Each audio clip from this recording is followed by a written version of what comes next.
ये तैयार करने के लिए हमें कुछ चीज़ों की आवश्यकता पड़ेगी, जैसे कि pro tray, vermicompost, cocopeat, seed, fungicide, rose can और एक स्ट्रक्चर जहां पे हम नर्सरी तैयार करेंगे। सबसे पहले हम कोकोपीट ब्लॉक लेंगे। आप देख सकते हैं यह कोकोपीट है, यह नारियल का बुरादा है। यह ब्लॉक के फॉर्म में आता है, जैसा कि आप देख सकते हैं यह 5 केजी का ब्लॉक है और यह पाउडर फॉर्म में भी आता है। मतलब पाउडर फॉर्म होगा तो ये इस तरीके से होगा। इस कोकोपीट के ब्लॉक को 4 से 5 घंटा पहले लगभग 5 गुना ज़्यादा पानी में भिगो दें, क्योंकि यह लगभग 5 गुना ज़्यादा पानी सोखता है। 4 से 5 घंटे के बाद इस भीगे हुए कोकोपीट को एक बार फिर से साफ पानी में धो लें, क्योंकि कोकोपीट में सॉल्ट होता है, क्योंकि ये कोस्टल एरियाज से आते हैं जो कि पौधों को नुकसान पहुंचाते हैं। तो इसलिए हमें इसे अच्छी तरीके से एक बार और धो लेना चाहिए, जिससे इसमें मौजूद सारे नमक निकल जाएं। फिर इसे निचोड़कर हमें थोड़ा सुखा लेना चाहिए, जिससे कि इसमें जो एक्स्ट्रा वाटर हो वो निकल जाए। ध्यान रहे हमें सिर्फ 5 मिनट के लिए ही धूप में सुखाना है। अब इस भीगे हुए कोकोपीट को हम एक बर्तन में ले लेते हैं और उसमें हम वर्मी कंपोस्ट मिलाकर एक ग्रोइंग मीडिया तैयार करते हैं। इसके लिए हम 50% कोकोपीट और 50% वर्मी कंपोस्ट लेते हैं। ध्यान रहे कि हमेशा अच्छे क्वालिटी का वर्मी कंपोस्ट ले। जैसा कि आप देख सकते हैं यह काफ़ी अच्छे क्वालिटी का वर्मी कंपोस्ट है, जिसे हम अभी नर्सरी तैयार करने में यूज करेंगे। इन सभी को मिला करके हम एक अच्छा सा मिक्सचर तैयार कर लेंगे। ऐसा मिक्सचर तैयार करने के लिए आप 5 केजी कोकोपीट ब्लॉक में 8 केजी वर्मी कंपोस्ट मिलाकर के भी मिक्सचर तैयार कर सकते हैं। यह एक एवरेज रेशियो है जो कि आप यूज कर सकते हैं। अगर आप इस तरीके से मिक्सचर तैयार करते हैं, यानी कि 5 केजी कोकोपीट ब्लॉक के साथ 8 केजी वर्मी कंपोस्ट मिलाते हैं, तो यह मिक्सचर 104 सेल वाले 40 ट्रे के लिए पर्याप्त होगा।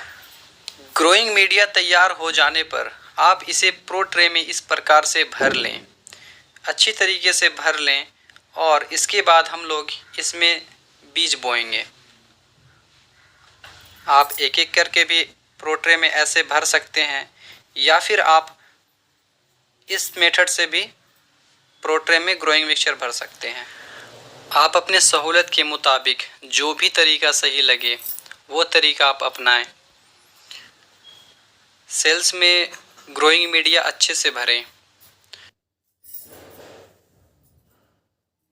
अब ग्रोइंग मीडिया भर जाने के बाद इन सेल्स में इस प्रकार से होल बना लें। ध्यान रहे कि होल्स हमें ज़्यादा गहरे नहीं बनाने हैं, क्योंकि अगर हम ज़्यादा गहरे बनाएंगे तो सीड जर्मिनेशन में प्रॉब्लम आता है। सीड जर्मिनेट भी नहीं करते और टाइम भी ज़्यादा लगता है। तो इस बात का हमें ध्यान रखना है। किसान भाइयों, सीड का चयन करने के बाद उसका उपचार करना बहुत ही ज़रूरी है। उसका उपचार करने के लिए हम किसी फंजीसाइड यानी कि फफूंदनाशी से हम उसका उपचार करते हैं। हमें सीड का उपचार कम से कम 3 से 4 घंटा के पहले कर लेना है। सीड उपचार करने के बाद ही हमें इसे बोना है। अगर सीड उपचार हम नहीं करते हैं तो सीड सड़ जाते हैं और जर्मिनेशन हमें कम देखने को मिलता है। तो सीड का उपचार करना बहुत ही ज़रूरी है। किसी फंजीसाइड से हमें इसका उपचार करना है, इस बात का हमें ध्यान रखना है। अब इन होल बने सेल्स में हमें एक एक बीज सावधानी पूर्वक बोना है।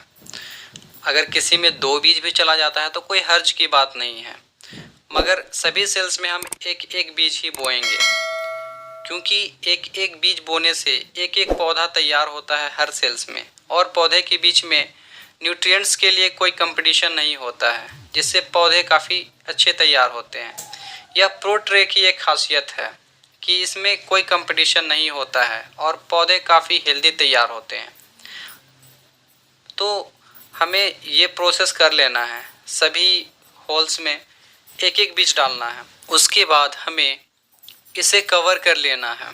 इसके लिए हम थोड़ा सा ग्रोइंग मीडिया लेते हैं और ऊपर से हम इसे ढक देते हैं। याद रहे कि ज़्यादा प्रेस भी हमें नहीं करना है, बस हल्के हाथों से ऊपर से हमें इसे चला देना है। ये प्रोसेस हो जाने के बाद हमें प्रो ट्रे को कवर करना पड़ता है।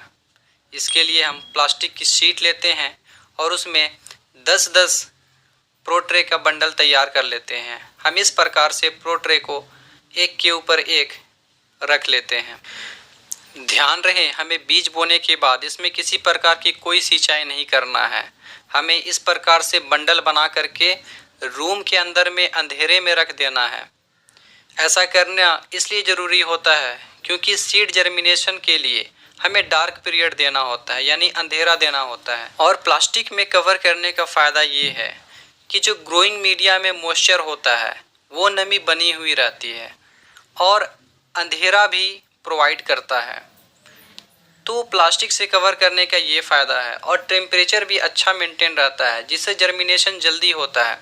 तो इस प्रकार से हमें बंडल बना लेना है और 4 से 5 दिनों के लिए रूम के अंदर अंधेरे में रख देना है। ध्यान रहे कि हमें ये देखते रहना है कि जर्मिनेशन हो रहा है या नहीं।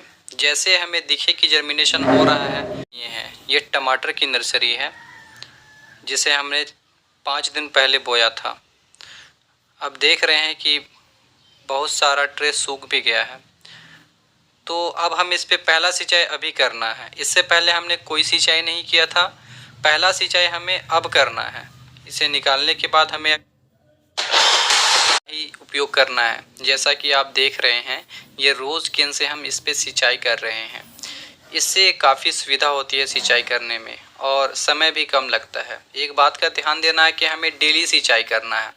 हमें ये सूखने नहीं देना है क्योंकि ये सेल्स बहुत छोटे हैं, इसलिए ये बहुत जल्दी सूख जाते हैं। और इस नर्सरी को बनाने के लिए हम क्लैडिंग मटेरियल यानी कि ऊपर में हमने प्लास्टिक डाला है जिससे इसका टेम्परेचर भी ज़्यादा है, तो ये जल्दी सूखते हैं। तो किस समय कौन सा क्लैडिंग मटेरियल यूज करना चाहिए, प्लास्टिक यूज करना है, इससे पहले मैंने एक वीडियो बनाया था, देखने को मिलेगा। 1-2 दिन में आपको इसका रिजल्ट देखने को मिलता है कि पौधे किस प्रकार से तैयार होते हैं। 21 से 30 दिन के अंदर पौधे तैयार हो जाते हैं। टमाटर का पौधा तो बहुत जल्दी तैयार हो जाता है, वो 20 दिन के अंदर में तैयार हो जाता है। मिर्च में थोड़ा समय लगता है, उसमें 25 से 30 दिन लग जाता है। तो आप NPK का आप देख सकते हैं 20 दिनों के बाद ये हमारा टमाटर का पौधा बिल्कुल भी ट्रांसप्लांटिंग के लिए तैयार हो गया है। आप देख सकते हैं पौधे कितने स्वस्थ हैं और पौधे मरने के चांसेस ज़्यादा होते हैं क्योंकि अभी यह एक प्रोटेक्टेड इन्वायरमेंट में है। हार्डनिंग करने के लिए अभी जो ऊपर में इसका प्लास्टिक लगा हुआ है उसे हम पहले दिन 2 से 3 घंटे के लिए हटाते हैं, फिर अगले दिन कुछ ज़्यादा समय के लिए और 3 से 4 दिनों तक ऐसा करने के बाद हम इसे खेत में ट्रांसप्लांट कर देते हैं। किसान भाइयों, आशा करता हूं कि इस वीडियो को देखने के बाद आपको प्रो ट्रे में नर्सरी उगाने पर किसी प्रकार की कोई समस्या नहीं होगी और यह वीडियो आपके लिए बहुत ही हेल्पफुल रहा होगा। किसान भाइयों, अगर यह वीडियो पसंद आया हो तो आप इस वीडियो को लाइक कर सकते हैं। किसी तरह का कोई क्वेश्चन हो या फिर कोई सजेशन देना चाहते हो तो कमेंट कर सकते हैं। कोई क्वेश्चन हो या फिर कोई सजेशन देना चाहते हो तो कमेंट कर सकते हैं। और इस चैनल पर अगर आप नए हैं तो इस चैनल को सब्सक्राइब कर सकते हैं। फिर तैयार करने के लिए हमें कुछ चीज़ों की आवश्यकता पड़ेगी, जैसे कि pro tray, vermicompost, cocopeat, seed, fungicide, rose can और एक स्ट्रक्चर जहां पे हम नर्सरी तैयार करेंगे। सबसे पहले हम कोकोपीट ब्लॉक लेंगे। आप देख सकते हैं यह कोकोपीट है, यह नारियल का बुरादा है। यह ब्लॉक के फॉर्म में आता है, जैसा कि आप देख सकते हैं यह 5 kg का ब्लॉक है और यह पाउडर फॉर्म में भी आता है। मतलब पाउडर फॉर्म होगा तो ये इस तरीके से होगा। इस कोकोपीट के ब्लॉक को 4 से 5 घंटा पहले लगभग 5 गुना ज़्यादा पानी में भिगो दें, क्योंकि यह लगभग 5 गुना ज़्यादा पानी सोखता है। 4 से 5 घंटे के बाद इस भीगे हुए कोकोपीट को एक बार फिर से साफ पानी में धो लें, क्योंकि कोकोपीट में सॉल्ट होता है, क्योंकि ये कोस्टल एरियाज से आते हैं जो कि पौधों को नुकसान पहुंचाते हैं। तो इसलिए हमें इसे अच्छी तरीके से एक बार और धो लेना चाहिए, जिससे इसमें मौजूद सारे नमक निकल जाएं। फिर इसे निचोड़कर हमें थोड़ा सुखा लेना चाहिए, जिससे कि इसमें जो एक्स्ट्रा वाटर हो वो निकल जाए। ध्यान रहे, हमें सिर्फ 5 मिनट के लिए ही धूप में सुखाना है। अब इस भीगे हुए कोकोपीट को हम एक बर्तन में ले लेते हैं और उसमें हम वर्मी कंपोस्ट मिलाकर एक ग्रोइंग मीडिया तैयार करते हैं। इसके लिए हम 50% कोकोपीट और 50% वर्मी कंपोस्ट लेते हैं। ध्यान रहे कि हमेशा अच्छे क्वालिटी का वर्मी कंपोस्ट ले। जैसा कि आप देख सकते हैं, यह काफ़ी अच्छे क्वालिटी का वर्मी कंपोस्ट है जिसे हम अभी नर्सरी तैयार करने में यूज करेंगे। इन सभी को मिला करके हम एक अच्छा सा मिक्सचर तैयार कर लेंगे। ऐसा मिक्सचर तैयार करने के लिए आप 5 केजी कोकोपीट ब्लॉक में 8 केजी वर्मी कंपोस्ट मिलाकर के भी मिक्सचर तैयार कर सकते हैं। यह एक एवरेज रेशियो है जो कि आप यूज कर सकते हैं। अगर आप इस तरीके से मिक्सचर तैयार करते हैं, यानी कि 5 केजी कोकोपीट ब्लॉक के साथ 8 केजी वर्मी कंपोस्ट मिलाते हैं, तो यह मिक्सचर 104 सेल वाले 40 ट्रे के लिए पर्याप्त होगा। ग्रोइंग मीडिया तैयार हो जाने पर आप इसे प्रो ट्रे में इस प्रकार से भर लें, अच्छी तरीके से भर लें और इसके बाद हम लोग इसमें बीज बोएंगे। आप एक एक करके भी प्रो ट्रे में ऐसे भर सकते हैं या फिर आप इस मेथड से भी प्रो ट्रे में ग्रोइंग मिक्सचर भर सकते हैं। आप अपने सहूलत के मुताबिक जो भी तरीका सही लगे वो तरीका आप अपनाएं। सेल्स में ग्रोइंग मीडिया अच्छे से भरें। अब ग्रोइंग मीडिया भर जाने के बाद इन सेल्स में इस प्रकार से होल बना लें। ध्यान रहे कि होल्स हमें ज़्यादा गहरे नहीं बनाने हैं, क्योंकि अगर हम ज़्यादा गहरे बनाएंगे तो सीड जर्मिनेशन में प्रॉब्लम आता है।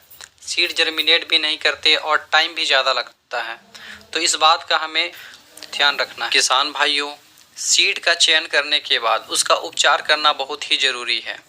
उसका उपचार करने के लिए हम किसी फंजीसाइड यानी कि फफूंदनाशी से हम उसका उपचार करते हैं। हमें सीड का उपचार कम से कम 3 से 4 घंटा के पहले कर लेना है।